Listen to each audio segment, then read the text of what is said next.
So dear student, इसका second part देख रहे हैं और क्वेश्चन नंबर 4 कंटिन्यू ही कर रहे हैं। क्वेश्चन नंबर 4 में हमारे पास 1075 की वैल्यू जो आ गई थी वो √3 + 1 अपॉन √3 - 1 इतना हमने कैलकुलेट कर लिया था। नाउ अब हम इसका करेंगे रेशनलाइजेशन या परमीकरण, है ना। रेशनलाइजेशन के लिए जो डिनोमिनेटर में टर्म आ रही मल्टीप्लाई डिवाइडेड बाय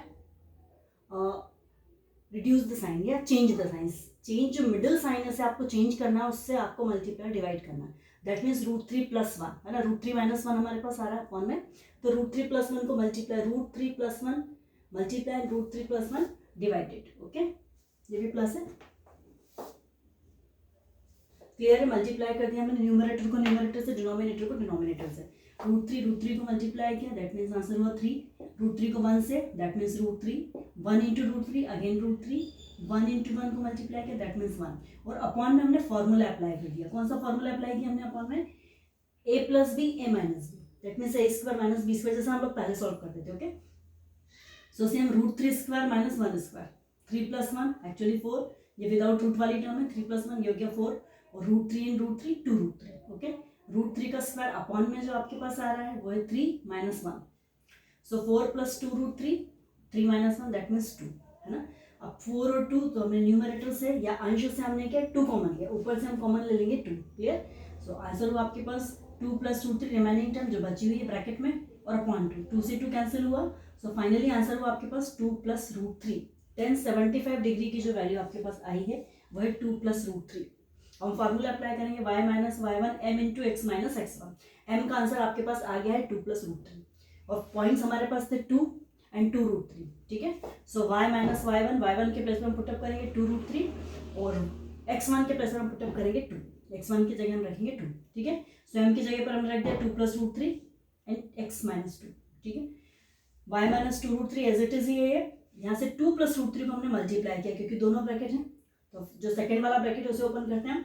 तो 2 + √3 को पहले x से मल्टीप्लाई किया, सो एज इट इज है 2 + √3x, देन 2 + √3 को 2 से मल्टीप्लाई किया, सो एज इट इज रखा। यहाँ पर मैंने उसे मल्टीप्लाई वाली फॉर्म में रखा, ठीक है। जब आप इसे सॉल्व करेंगे तो क्लियर है कि x तो एज इट इज ही रहेगा, इस वाली टर्म को एज इट इज ही रहेगा 2 + √3 × x। y को साइड शिफ्ट कर देंगे हम, क्योंकि नेगेटिव है, पॉजिटिव है तो साइड आकर नेगेटिव हो गया ये। देन -2 √3 वाला आ रहा है, इसको भी हम शिफ्ट करेंगे तो +2 √3 हो जाएगा ये, है ना। इधर आप 2 से मल्टीप्लाई करेंगे तो 2 × 2 4, देन 2 √3, एक 2 √3 यहाँ से भी टर्म आएगी आपके आफ्टर मल्टीप्लिकेशन। तो 2 + 2 √3 2 √3 कैंसिल, ओनली 4। तो आपके पास जो फाइनल आंसर बचेगा, फाइनल आंसर आपके पास आ रहा है वो ये है। फाइनल इक्वेशन आपके पास आ रही है 2 + √3x × y - 4 = 0। Clear, question complete हो गया है आपका। देन अब हम सॉल्व करते हैं क्वेश्चन नंबर 6। एक्चुअली इसके पहले आपने वो क्वेश्चन नहीं किया है इस टाइप का क्वेश्चन, तो हम क्वेश्चन नंबर 6 देखते हैं। सिंपल क्वेश्चन है,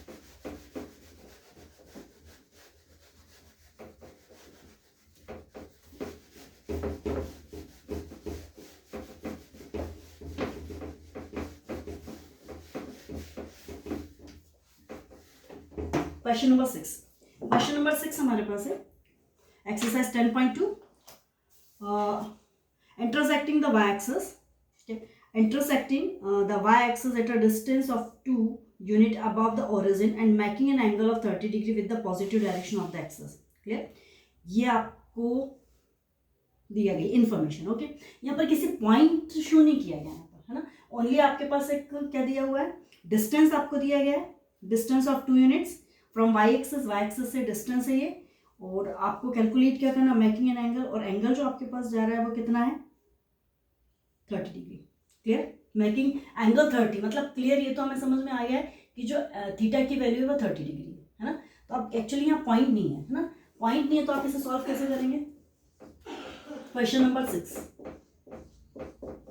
एक्सरसाइज 10.2, थीटा की वैल्यू 30 डिग्री है ना, और आपके पास देन, और आपसे कहा गया डिस्टेंस, y एक्सिस से जो डिस्टेंस जो लाइन शो हो रही है ना, y एक्सिस से डिस्टेंस आपके पास आ रहा है कितना 30 degree. Clear, sorry, y axis से जो डिस्टेंस आपके पास आ रहा है वो है 2 unit. Clear,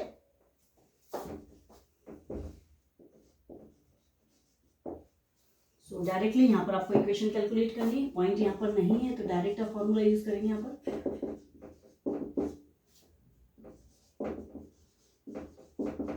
y is equals to mx plus C. कैसा एक्चुअली वो शो कैसे हो रही है स्ट्रेट लाइन, जो लाइन शो हो रही क्लियर है कि एंगल 30 डिग्री ड्रॉ हो रहा है, मीन्स क्लियर है कि जो लाइन है वो इस साइड एस टाइप की पास होती है ना, जो एंगल ड्रॉ हो रहा है वो हो रहा है 30 डिग्री। यहाँ पर जो ये y एक्सिस है, ठीक है, y एक्सिस से जो डिस्टेंस आपके पास आ रहा है वो कितना आ रहा है 2 यूनिट। क्लियर, तो डायरेक्ट हम यहाँ पर m की वैल्यू जो आपके पास इसे बोलते हैं इंटरसेप्ट, डिस्टेंस जो आपके पास ये वाली जो वैल्यू आ रही है ये इंटरसेप्ट है, एक्चुअली डिस्टेंस है यहाँ से y एक्सिस से, तो ये कितना है 2, और ये 2 जो डिस्टेंस आपके पास आ रहा है वो किसकी वैल्यू, c की वैल्यू है। क्लियर, c की वैल्यू आपके पास 2 है, इसे c कहेंगे डिस्टेंस पर, और इंटरसेप्ट भी आप, लेकिन इंटरसेप्ट एक्चुअली x एक्सिस और y एक्सिस दोनों से कैंसिल होते हैं, है ना, तो यहाँ पर अब ओनली डिस्टेंस ही शो करें आप c को, तो c का आंसर आपके पास 2 है। सो डायरेक्टली आप यहाँ पर शो कर देंगे y is equals to m के प्लेस पर आपके पास वैल्यू आ जाएगी 1030, x एज इट इज रहेगा, तो c के प्लेस पर आप पुट अप करेंगे 2। पहले हम m की वैल्यू कैलकुलेट कर लेते हैं, 1030 का आंसर कितना होता है 1030 1/√3। सो फाइनली आपके पास जो इक्वेशन आएगी 1/√3 x प्लस 2, √3 को आपने साइड शिफ्ट किया,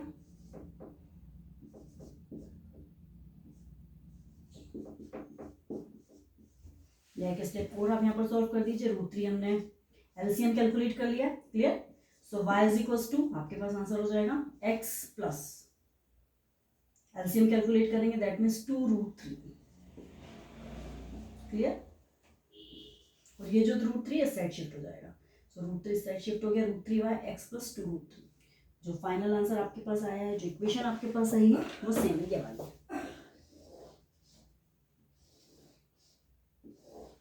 क्लियर, ये आपको दिया गया पॉइंट होगा तो y1 passing through the point, तो आपके पास x1 y1 होगा, 2 पॉइंट से पास होगी तो x2 y2 होगा, बट अगर पॉइंट्स आपके पास नहीं है, है ना, आपके पास only slope and only distance, so finally आप ये वाला फॉर्मूला यूज करेंगे, है ना। और एक और इन्फॉर्मेशन है कि इनकेस आपके पास y इज इक्वल्स टू, ये इंटरसेप्ट भी आप इसे कह सकते हैं,